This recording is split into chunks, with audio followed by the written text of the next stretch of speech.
Let's cook up some bacon in my Dash Mini Griddle. Counter cooking. No kitchen, no problem.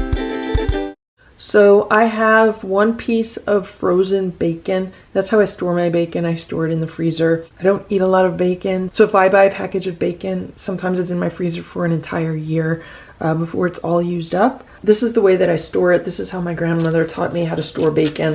Well, we've never been a very large bacon eating family. So can you see this? What you do is you kind of just wrap up all the slices and you wrap them individually. So when I want to, I just unwrap a slice, take the slice out, and then wrap up all the other slices. So the slice that I just took off was right here, and you just keep going around with aluminum foil. Just keep going around and around the bacon, and then you seal it up really good, and you put it in the freezer, and it lasts a long time, and it keeps the bacon good that way. So back to the mini griddle, I have 4 pieces of this frozen bacon, and I have my mini griddle, and it is heating up right now. It's a bit hot, so what I'm going to do is I am going to put my bacon on the griddle, trying to get as much surface area as I can.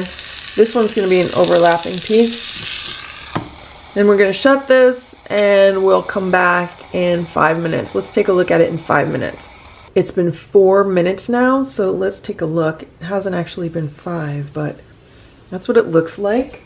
So what happens is the top does not actually touch the top of the bacon, so I want to turn these over. I do like nice crispy bacon. There's a lot of bacon grease in here. The pieces have gotten much smaller. Now there's more surface area.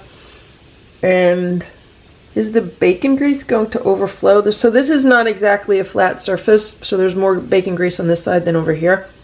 So I'm just going to push things over a little bit. And let's cook that for another minute. So now it's been another minute and the bacon continues to cook. I'm just going to turn over the parts that look really fatty. I just want to cook off as much of the fat as I can. This piece looks done actually. That piece looks crispy. And this piece is almost done. We'll give it another minute. Okay, another minute has gone by. And that looks good. They're not exactly crispy, but they're close to it. And these are going to be done.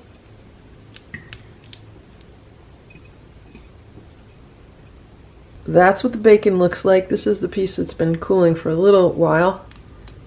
Yeah, okay.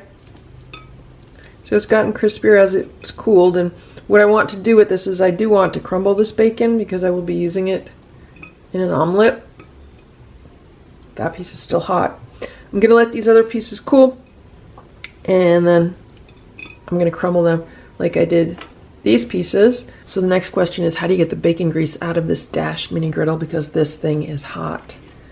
I can let it cool off, or I'm going to grab a pot holder, and I want to be super careful.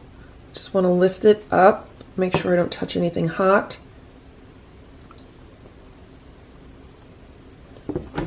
Then I poured it off into this little mason jar. I did make a mess, so I'm going to clean up the mess. So that's how I just poured off the bacon grease. And now I'm going to clean the rest off with a damp towel. So that is how you can cook a strip of bacon in a Dash Mini Griddle. I hope this video was helpful for you. If it was, please give it a thumbs up. Please subscribe to this channel if you'd like me to post more videos like this one. Thank you so much for watching. Have a great day, and I hope to see you back here for the next video when I will show you what I am going to do with this bacon.